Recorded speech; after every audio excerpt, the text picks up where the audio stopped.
Hi friends, स्वप्न कुंजू चॅनलमध्ये तुम्हा सर्वांचे स्वागत आहे. फ्रेंड्स, आजच्या व्हिडिओमध्ये आज आपण यतिमानव हिममानव ही कथा जाणून घेणार आहोत.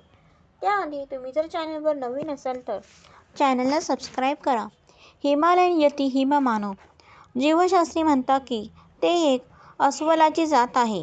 विकासशास्त्री त्याला निअँडरथल मनुष्य म्हणतात आणि आज विकसित झालेल्या मानवाची एक हरवलेला एक भाग म्हणतात. भारतीय लोक त्यांना भातकलेली भूत, यक्ष व किन्नर म्हणतात.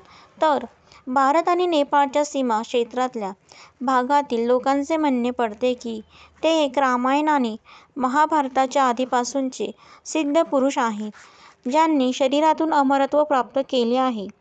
ते योगी हिमालयाच्या उत्तुंग उंचीवर कडाक्याच्या थंडीत राहतात.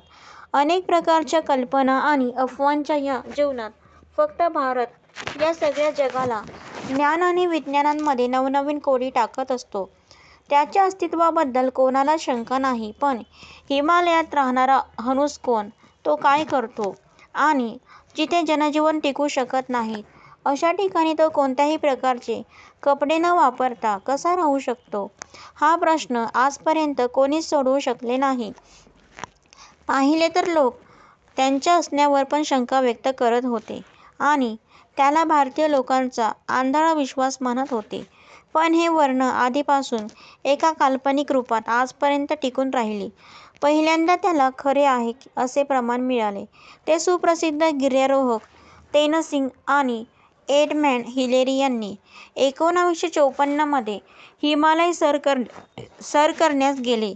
एडमंड हिलरीने 19,000 फूट उंचीवर चोयांगस्थळी आपला डेरा टाकला होता. त्यावेळची गोष्ट आहे. एक दिवस ते त्या गाजेचे निरीक्षण करायला बाहेर पडले, परंतु खूप दूर चालत आल्यावर त्यांना नुकतेच कोणीतरी चालत गेल्याच्या खुणा मिळाल्या. हिममानवाच्या गोष्टी तर त्यांनी ऐकल्या होत्या की हिममानव अशा ठिकाणी राहतो की ज्या ठिकाणी सामान्य माणूस पोहोचू शकत नाही आणि तिथे पोहोचायचे असेल तर त्यांना स्वतःच्या रक्षणासाठी कोटीच्या कोटी रुपयांची साधनसामुग्रीची आवश्यकता लागत असे. तरी पण मृत्यू त्यांच्या पाठीवर बसलेला असतो. अशा ठिकाणी सामान्य माणूस कसा राहू शकतो? त्या पावलांचा पाठलाग करता करता ते खूप लांब गेले, पण त्यांना काहीच मिळाले नाही. आपल्या या गिर्यारोहणाचा त्यांनी विस्तारपूर्व केला. जेव्हा लिहिले त्यात त्यांनी हिममानवाबद्दल पण लिहिले. त्याचवेळी विज्ञानाला अनेक नवीन गोष्टी की मानवाच्या जीवनासाठी खूप थंड आणि खूप गरम वातावरण तापदायक नाही. भले भारतीय योगदर्शन आणि सिद्धींसारख्या गोष्टी आज लोकांच्या लक्षात येत नाहीत, पण हे एक निर्विवादित सत्य आहे की माणूस शक्ती आणि सिद्धींच्या योग्य समन्वयाने शरीराने देवत्वाला प्राप्त होतो. हिममानवाच्या शोधाचे अनेक प्रयत्न होत गेले. प्रत्येक गिर्यारोहक काही ना काही माहिती उपलब्ध करीत होत असे. त्यावरून हिममानव एक नाही तर अनेक आहेत, त्यांना पाहिले गेले आहे आणि चुकून त्यांचाच एखादा फोटो पण घेतला गेला असावा, कारण ते शरीराने असाधारण क्षमतेचे आहेत.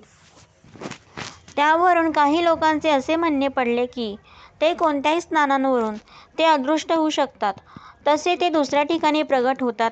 जर असे नसते तर ते हिमालयाच्या पायथ्याशी असणाऱ्या जनजीवन भागात येऊन ते 20,000 फूट अंतर एका रात्रीत कसे पार करत असतील? चेहरा लांबट आणि पातळ डोळे लाल आणि दात मोठे मोठे, किमान 7 ते 8 इंच लांब जीभ, 20 माणसांची ताकद. हे तेव्हाच होऊ शकतं जेव्हा ते ब्रह्मचारी आणि अनैसर्गिक वातावरणात वाढलेला असेल किंवा योगसिद्धी मिळवलेला असेल. डॉ. रिचार्ड यांचे म्हणणे आहे की ते मांसाहारी आहेत.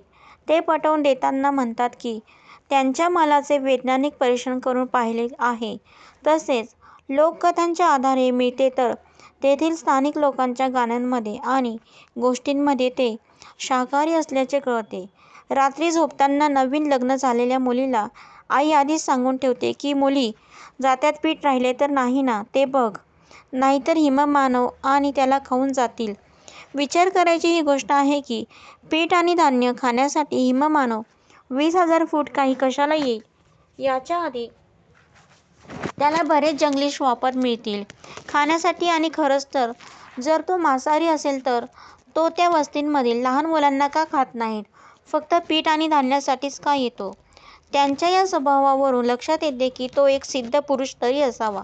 काहीतरी कारण असेल ते वारा किंवा त्यांचा योगाभ्यास करून त्यांना त्या कडाक्याच्या थंडीत राहण्याची कला विकसित केली आहे. नेपाळमधील काठमांडूचे लामा श्री पुण्य वज्र यांनी खूप वेळ हिमालयातील त्या प्रदेशात राहून त्यांनी हिममानवाचा शोध केला आणि त्यांच्या सान्निध्यात खूप वेळ राहून त्यांच्या क्षमता खूप वेगळ्या आहेत ही गोष्ट आत्ताचे लोक मानत नसतील तरी अमेरिकेतील सुप्रसिद्ध जीवविशेषज्ञ श्री कॅरोल बायरमॅन यांनी पण आपले आहे की हिममानवात खूप विलक्षण शक्ती आहे. उदाहरणार्थ हिममानव खूप लांबून गंधाद्वारे ओळखू शकतो की कोणी पशु किंवा मानव त्यांच्या अधिवासात तर आलेला नाही ना. ते तोंड बघूनच ओळखू शकतात की कोण काय करणार आहे. ते त्यांची शक्ती 15 माणसांच्या शक्तीपेक्षा जास्त आहे. तो खूप वेळा फक्त मुलांनाच दिसतो. हे पण ठरलेले आहे की त्याला मानवाचा स्वभाव पण माहीत आहे आणि त्यांच्या विश्वासघाताचा त्याला नेहमीच भय राहते.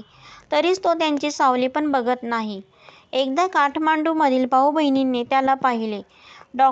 सिल्की जॉन्सन यांनी त्या 2 मुलांना मिळणाऱ्या माकडांचे आणि गोरिलाचे चित्र दाखवले आणि विचारले की तुम्ही या चित्रात दिसणाऱ्या कोणत्या प्राण्यांसारखा दिसत होता? दोन्ही चित्र वेगवेगळी पाहिली तेव्हा त्यांनी सांगितले की या गोरिलासारखा दिसत होता पण गोरिला नव्हता असे सांगितले. अनेक वेळा बघितला गेला आहे की हिममानव पण अजूनही आपला विश्वास बसत नाही की तो हिममानव आहे की जंगली प्राणी की आत्मा आणि कोणी खूप खूप जुना एखादा अमर माणूस. तर फ्रेंड अशा प्रकारे हिममानवाची कथा संपन्न होत आहे. तुम्हाला जर माझा व्हिडिओ आवडला असेल तर लाईक करा, शेअर करा, सबस्क्राईब करा. पुन्हा भेटू एका नवीन व्हिडिओसोबत. तोपर्यंत बाय.